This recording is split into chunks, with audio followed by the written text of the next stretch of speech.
The opinions expressed in the following program do not necessarily reflect the opinions of the staff, management, or owners of WMRD or its advertisers.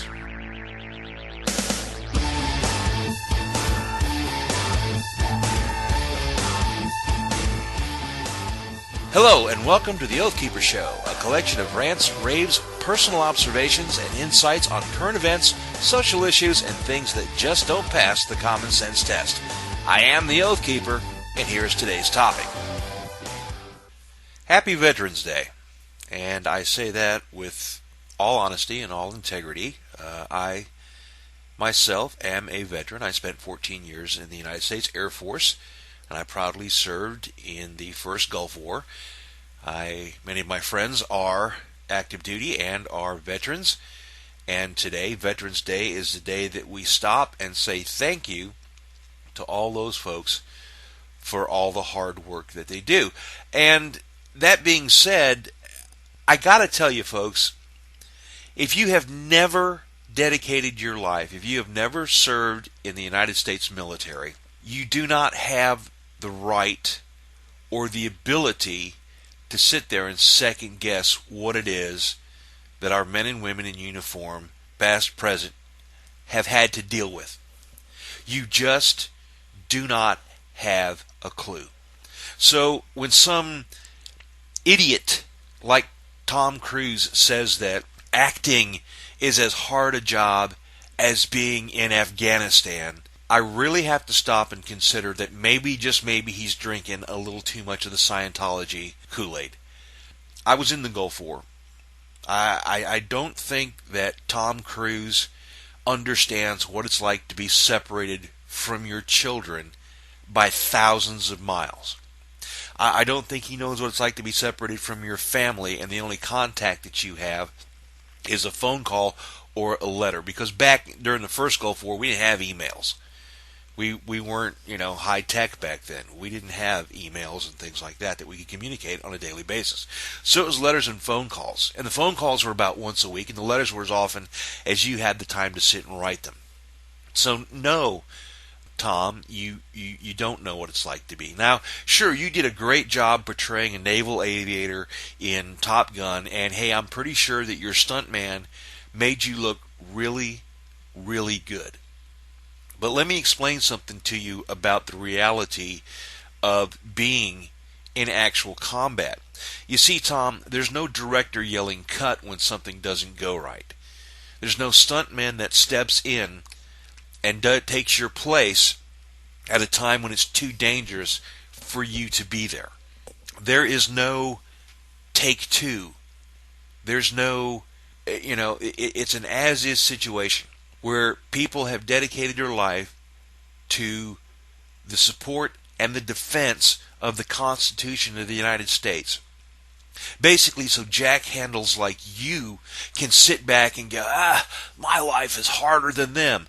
I guarantee you a couple of things never happen in any of your sets. Okay, nobody's ever fired real ammunition at you. Not in Top Gun, not in all these other movies that you've made. Nobody has fired live ammunition at you. Okay? So for you to sit there while you're dealing with the issues in your life, to sit there and for you to claim that your job as a professional actor is as grueling as fighting the war in Afghanistan, you need to be smacked. And as a matter of fact, I think the person that probably needs to smack you, I think Taylor Morris ought to be the one to smack you in the face for that.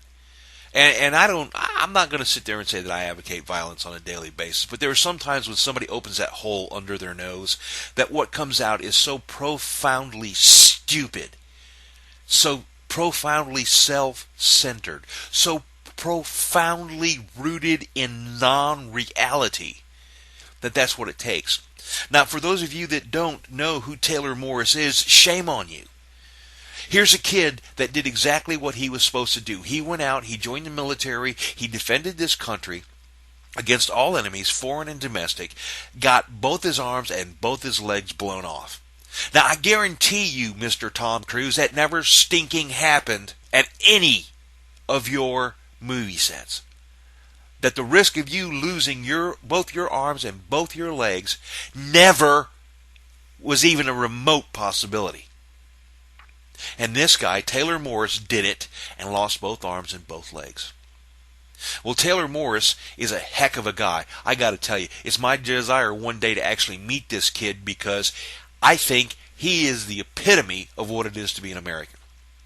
They fitted him with a pair of mechanical arms, and within 30 minutes, he was feeding himself. When they got his legs together, his artificial legs, and they got him up on that, he was walking by himself on his prosthetic legs within an hour or two. And these are things that don't generally happen for weeks or months or maybe even years at a time. And this kid's tenacity got him through this. And he's a great man, and he's a great veteran, and I think that he deserves to have some recognition. And in fact, I think he deserves to have more recognition for the things that he has done in his life than Tom Cruise does for sitting in a green screen room while explosions go on around him, and he's in no peril whatsoever of being harmed. Then you have Bo Bergdahl. Bo Bergdahl was kidnapped by enemy soldiers in Iraq. To this day, he's not even formally recognized as a POW. And you can thank that idiot Kenyon in the White House for that, because all he has to do is make a phone call and this kid is free, but he won't do it. Same thing with Pastor Saeed in Iran. All he has to do is phone call and he's out of there, but he won't do it. That's because this clown act can't and won't trust our military. That's why he's replacing all of these military commanders. But I digress. We're going to go back and we're going to talk about Tom Cruise, because the audacity that you can sit there and say that you know what it feels like, and that making a movie is brutal. Oh, it's brutal. I'm pretty sure that between takes, there was someone that came up to you with cold water or some beverage or some foo-foo raw drink or whatever, toweled your head off, made you feel good, sat in the shade, put a fan on you, and kept you cold. And we got guys on a daily basis in Afghanistan and in Iraq at 130-degree temperatures, and they don't get a break. And they don't get to go home, and they don't get they don't get a lot of the perks and a lot of the benefits that you do. They don't have an air-conditioned trailer that they go sit and stay in. It doesn't happen. Now, back when I was in the first Gulf War, we had tents. And we had about 10 or 12 people to a tent. And you know what? I heard people complain about that, and the stupidity of that was we had tents. There were guys that were up north of us that were sleeping in body bags because it was the only way to stay warm at night. They didn't have tents. They slept under their vehicles. They slept in their vehicles. They did anything they could to get out of the cold at night, because in the desert it gets freaking cold. You have 110, 120 plus degree temperature change between the heat of the day and the coldest part of the night. Yet you didn't live through that, Tom. You didn't do it. And you got a lot of damn gall to sit there and say that your job as an actor, an overpaid, over-pampered actor, is so brutal. Oh, it's terrible. When I was stationed over in North Carolina, I was stationed at Seymour Johnson Air Force Base in North Carolina for the majority of my term of service. I lived in a dormitory that was next to the dining facility. That dormitory had a gang latrine, which means you had rooms on each floor, and then in the middle of each floor, in the middle, halfway down the hallway, there was a gang latrine, which means that everybody on each floor used the same bathroom. You can get 6 or 8 guys in the shower. There were, the line of the urinals. There were, you had 2, 3 people to a room. That's the way it was. Well, it was decided that we're going to put a federal prison on the base. So while they moved the prisoners onto the base, before they had the facility built for the prison. So it was decided, we'll clear this dormitory out. We'll put the prisoners in there and house them there until the prison gets built. The same exact dormitory, the same exact place that I lived when I first got to the base. Convicts were getting paid money by the government to live there because it was considered substandard housing for them. Now think about that. Let that sink in. A convicted felon. It was not good enough for them. But it was good enough for the people that volunteered to support and defend the Constitution against all enemies, foreign and domestic. It's perfectly fine for us to be ganged up into this same exact facility and So what? So what? Well, fortunately, over the course of time, the dormitories there, as I was leaving, were being redone, and guys had their own rooms. There's 2 guys to a room at max. Overseas, you see it gets worse. I know somebody that is they're an NCO, they're a staff sergeant, and they went to temporary duty to Korea, and they were living with 3 other people in the room. And that's as a non-commissioned officer. That's as an NCO. And I guarantee you, Mr. Tom Cruise, that you don't share a room with anybody when you go out on your brutal film shoots. So for you to sit there and you to run that hole under your nose and claim such an asinine thing, somebody needs to come up and smack you hard enough to knock that tooth out of the center of your face. Because if you've ever looked at a picture of Tom Cruise, you look at him, he's got a tooth dead center under the center of his nose. Now, you'll never be able to get that idea that out of your head for the rest of your life. I know, and right now, some of you are going online and you're going to look this up and you're going to see the picture and you're going to see that I'm exactly right. But while you're there, looking at those pictures, go ahead and pull up the articles where this guy has to say that his job as an actor is it's so brutal. Oh, his physical training, it's difficult preparation. He spent months, sometimes a year, preparing for a single film. And then he wants to compound that stupidity by saying, well, a sprinter in the Olympics, they have to run 2 races a day. When I'm shooting, I could potentially run 30 or 40 races a day, day after day. You ever do it at 130-degree heat with a 60 to 90-pound rack on your back? Have you, Tom?